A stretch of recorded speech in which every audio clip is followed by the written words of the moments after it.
remember, these episodes are going to blow you away. I am Variety's executive editor of TV, Michael Schneider. I've been writing about this show since it premiered in 1997, so I am so stoked that it is back for season 14. The retro shirt from way back in the day.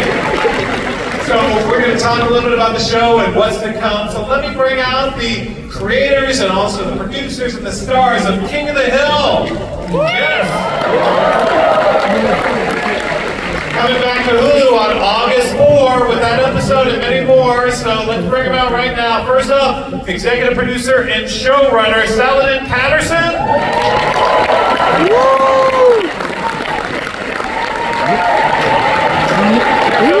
Co-creator and executive producer Greg Daniels.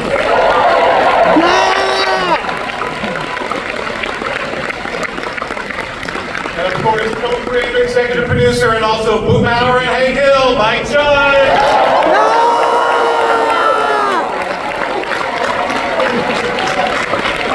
Against the band! We still got the best feet of the business, Peggy Hill, Kathy Michelli.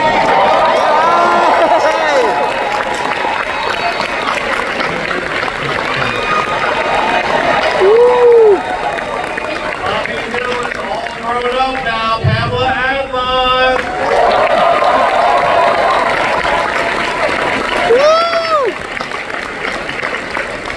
Also all grown up as Connie and of course man, Lauren Tom.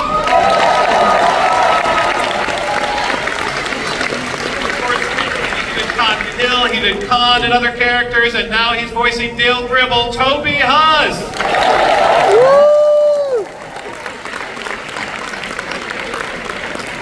This crowd is pumped. I mean, you've been waiting for this for a while now, and it's so exciting that this show is so close to finally, being on air. So that boy ain't right, but here it is. It is happening now. What does it feel like to be at Comic-Con and to get this reaction for the return of King of the Hill for Mike and Greg?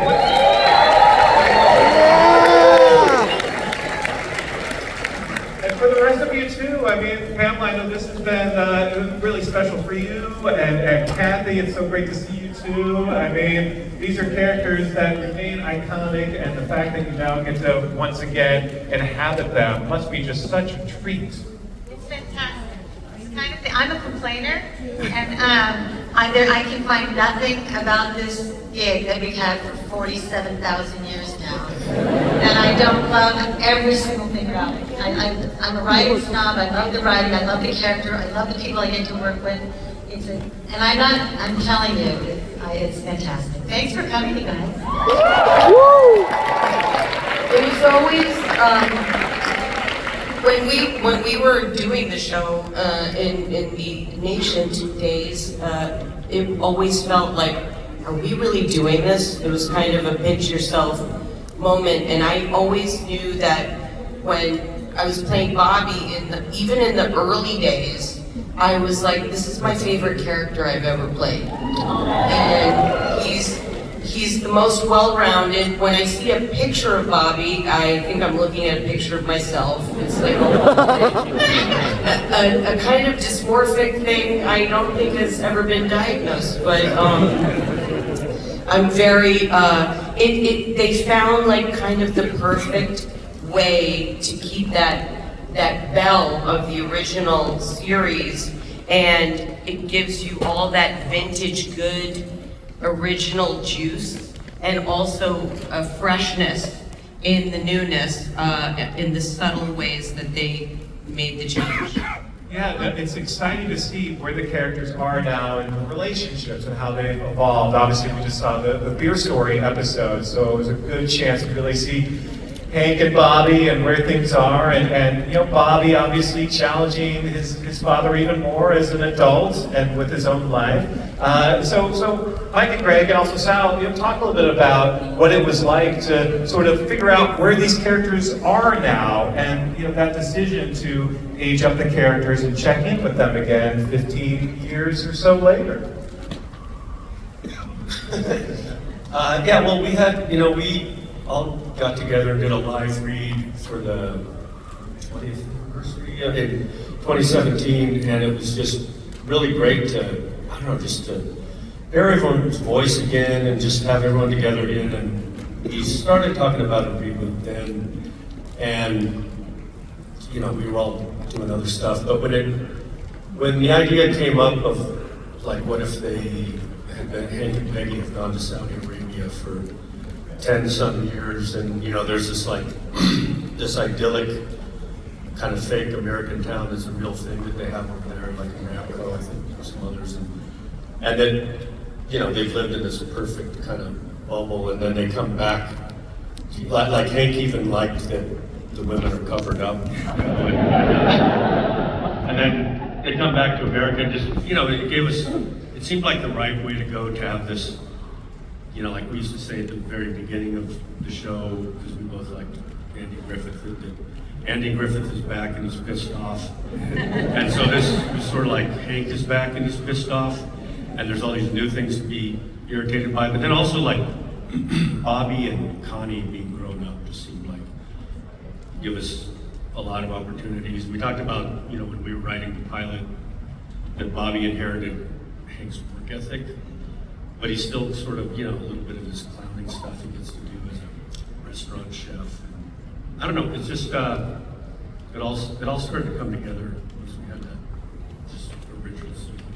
Yeah, and seeing how Hank is sort of adjusting to the changes that have happened both in Ireland but also in the world, and also with Bobby and with everything, and so you know, kind of fun to go back. And how would you sort of describe? And this was in some ways the perfect episode to show Comic-Con to kind of illustrate how those relationships have evolved with, you know, Hank and Peggy coming back to the States, but also with Hank and Bobby and some of his friends. Sal, why don't you talk a little bit about you coming in and what those conversations were like in the writer's room and deciding, okay, where is everyone now? Well, you know, first and foremost, I was a huge fan of the original, like everyone else. I was so honored when Mike and Greg asked me to come aboard with them and, you know, kind of figure out where we want these new stories to go. The characters are at different phases of their lives, so like we all have kids of the same age as Bobby now, so like the story about, you know, Hank and Bobby becoming kids, as father and sons do. I mean, me personally, my son never was that for me, but it seemed like something that some people could relate to. But we wanted to be able to kind of explore those phases of life, and like the episode you guys watch, you know, Hank Hill's a character who has always been very proud of his job, and we asked ourselves, you know, when you get to that point in life where you're going to quote unquote retire, what does someone like Hank Hill do? You know, how does he occupy his time? So that felt like things we wanted to explore, like, you know, we could pick up hobbies and things. So it really felt like, you know, Mike and Greg's idea of Asian characters and the seasons of life really lent itself to us, you know, me and other writers being able to have a lot of good material to mine from just everyday related and personal stories that we could then have fun watching these characters explore. Chris, especially, you've been hearing off and on for years that the show is coming back, and Pam, I remember you saying that Kathy would text you every once in a while saying, Oh my God, all the time for the past 20 years. She's like, oh my God, did you see this thing on Twitter, subreddit, that they said it's coming back? I'm like, oh my God, and we would all circulate it and be like, it's never gonna happen, it's too high in the sky. And so when it really was actually happening, I was like, okay, I'm a fat lady sings bitch, so I was waiting for that one particular moment. So. Yeah, so Kathy, how about for you? I mean, when did it sort of feel like, okay, this is real? How much were you sort of paying attention and hoping and talking to these guys, asking them, like, what's the deal? When is this happening? I think all of that, except for with a prettier face. No, you know, if you are in this business long enough, and I've been in it for 69 years, that's where you laugh.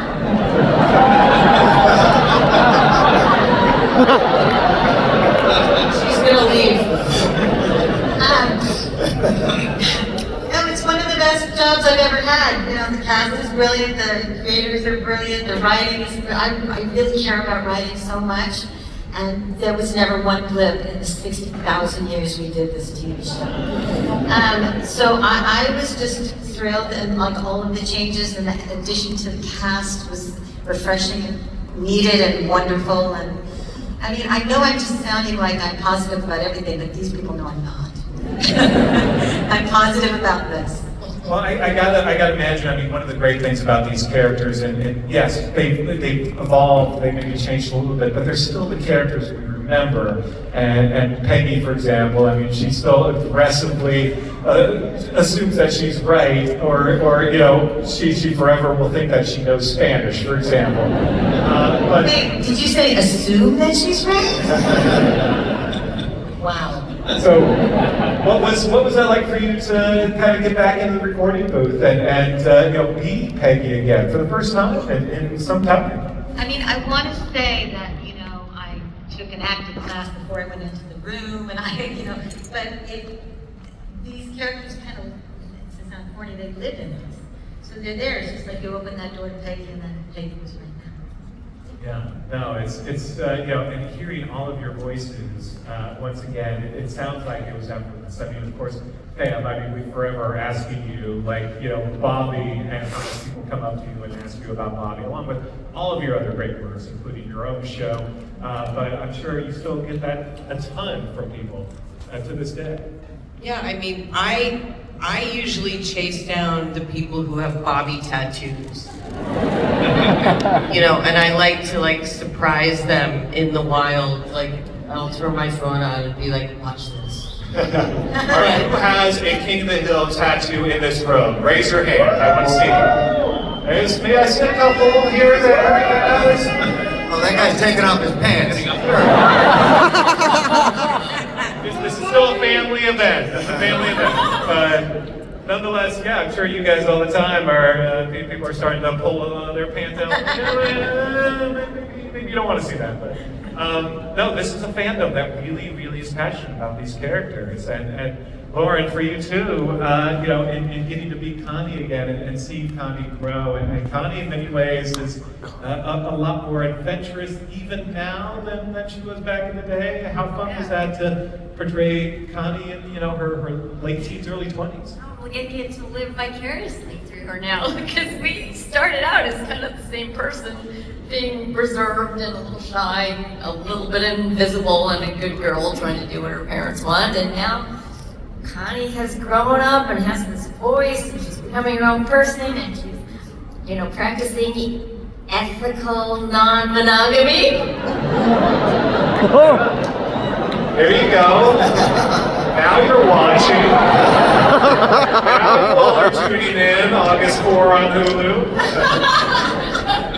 So, you know, it's exciting. And of course, Toby, you know, being a part of the family, I think that's what's so special about the fact that you're here and you know, taking on the mantle of Johnny Hardwick and continuing the voice of Theo Gribble, who, of course, let's talk about. Let's hear it for Johnny, huh? Oh my God!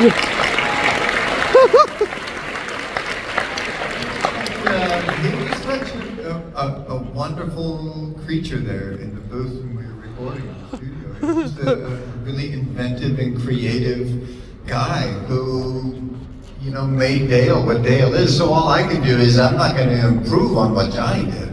I can just try to do something in that vein and hope that he approves of it, y'all approve of it, and let's go forward with it. Yeah!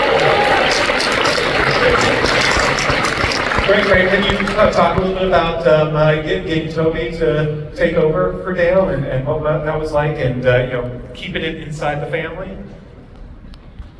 Greg or Mike? Oh, go ahead.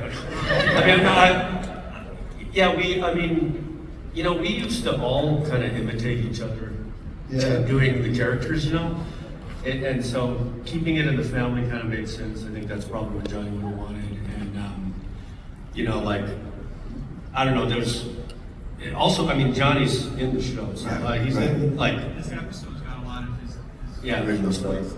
And Toby's such a good mimic, and it seemed like they were friends, we're all grown, you know, like, it seemed like that was the way to do it, keep it in the family. And that's why I say Johnny in it, like, most of the first few. Yeah. Johnny's in the first 6 episodes, and also we do also want to pay tribute to Jonathan Joss as well. Yeah. Also,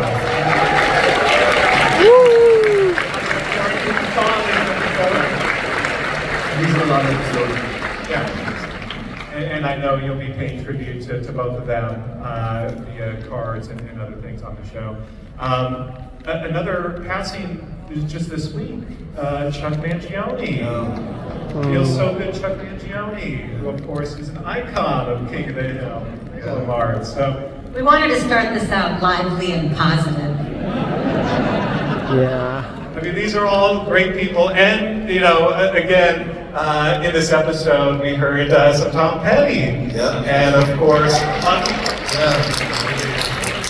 so shout out to him, and so there's opportunities to sort of pay tribute to some of these stars who, you know, were such a big part of the original show. And we should mention Brittany Murphy as well, of course, Luann. Brittany Murphy! Talk about how you're going to be sort of also referencing, you know, where Luann and Lucky are, and the plans to sort of pay tribute to some of the folks who, you know, Ben's going to be part of the show. Right. So, you know, it's a tough thing to deal with, obviously. I mean, first and foremost, we want to make sure that we honor, you know, the people themselves, you know, and their families in terms of how we showed out towards what they contribute to the show. And the analogy that I've been using is, you know, I'm a big sports fan, and like sometimes in sports, someone does something that's so great and it means so much to the organization, and the best thing you can do is hang their jersey up in the practice, right? Retire that number. And that felt like the appropriate thing to do in those cases, but they'll still live on in terms of we'll reference them, they'll still be a part of the world, you know. It just didn't feel right continuing on. I mean, like God forbid anything happened to Mike, we just keep going. But with them though, they really felt like, you know, no one can fill those shoes. So we wanted to just honor them by recognizing them.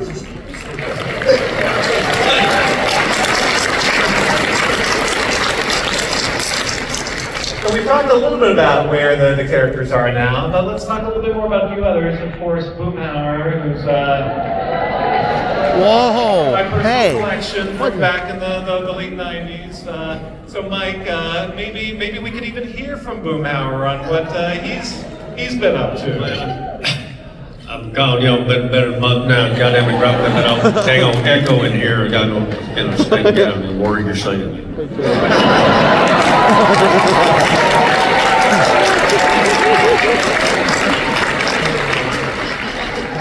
And you know, Toby, obviously we're talking about Dale and the fact that, well, Dale's conspiracy theories were outrageous for, you know, 1997. Turns out Dale was right. No, it's funny. Turns out Dale is now middle of the road, and he was outright right. There's a whole new territory to investigate for the right. Yeah, and we learned that even at one point Dale became mayor of Harlan, which is terrifying and yet appropriate at the same time. Yeah, exactly. That's the same thing with most of Dale's wacky adventures. Terrifying and appropriate. That's right, that's right. Lauren, what were you sort of most looking forward to in sort of seeing where the season was going and some of the relationships between the characters? You know, it was always fun back in the day to see, you know, Bobby and Connie and sort of this unrequited crush. Connie is off doing her thing now, but what were you kind of looking forward to, and what are you excited for people to see about this season? Well, I just, you know, one of the most exciting things for me was just being able to see these guys again, because we all grew up together, and it just felt like seeing your old friends and family. It just was really special. And then just being a little apprehensive about reading the first script and just feeling very relieved that the writing is so good. And so that was a big relief. And then also just so excited for everyone to see the new episodes, because in this crazy world right now, I know it's going to bring people joy and comfort. And I love that saying that goes, you know, if you want to make yourself happy, lose something and then find it again. It's funny, we're talking about Connie, but also one of my favorite things in this episode that we just watched is the moment back in the alley where Hank's like, who thinks Peggy should go back in the house? Raise your hand, and Min just sort of I still love Min's like take on everyone, but especially on Peggy. Yeah. And I love that as she's gotten older, she used to be passive aggressive, and now she's just aggressive. Pam, how about you? What were you kind of looking forward to in sort of seeing where Bobby is and where he's going? I mean, he's a great chef now. I mean, he's doing quite well. Yeah, I love that Bobby, didn't go to college and he's plying a trade. He's plying his trade now, and it's like, me and my daughters, I went to college for 5 minutes. We're just not institutional people.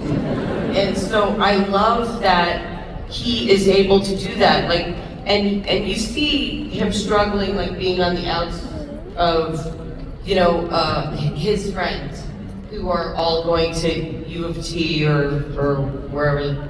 I don't know. But it's very cool to see Bobby, who was always a free thinker. He was always kind of, a little bit of a philosopher, a groovy skate clown, whatever, he was. But he was always, he had his head in the clouds. And now he's a bit more grounded, like his dad, and he's got a lot of his mom, and it's nice to see him going back to his house, even though he lives outside of his house, because that's what happens. You never get rid of these motherfuckers. Also, I love the fact that there is, we see a period of him running this restaurant, so in some ways it's sort of the bear.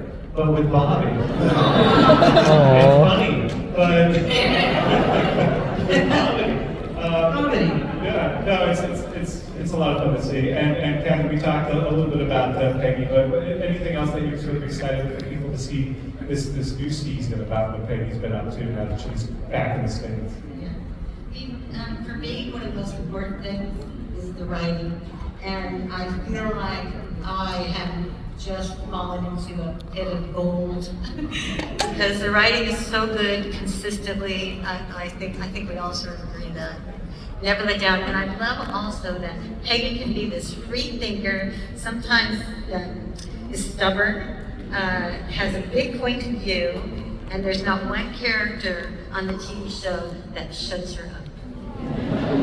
I love that. Let's talk about some of the new folks who are joining us this season as well. We announced earlier that Ronnie Chang is joining the cast as Khan, and there's a couple other folks. Keith David, who is on every show now because he has the best voice. No offense to anyone on stage. Keith, I mean, you guys are all amazing too, but Keith David, I mean, that guy. Yeah, Keith David! So that's fun that he's joining this season.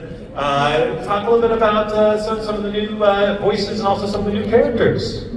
Mike or Greg or Sal? Sure. I mean, it was important as in the show. The world has changed a little bit since Hank and Peggy have been gone.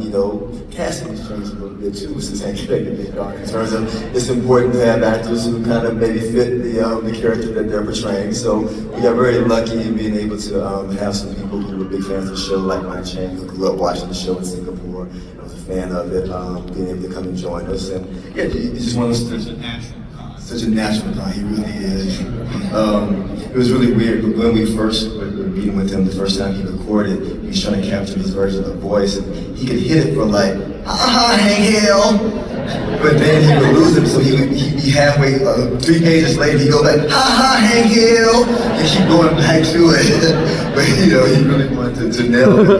So yeah, it's been really fun. That's added to some of the excitement, I think, of the family feeling, just inviting new people. Yeah.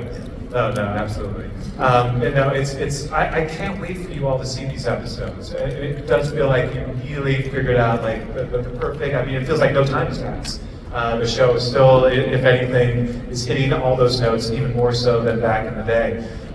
So I think we have a special guest who is joining us as well. Oh no! As he slowly. Oh no! I'm concerned. What's happening? Careful, Dad! There. Oh God!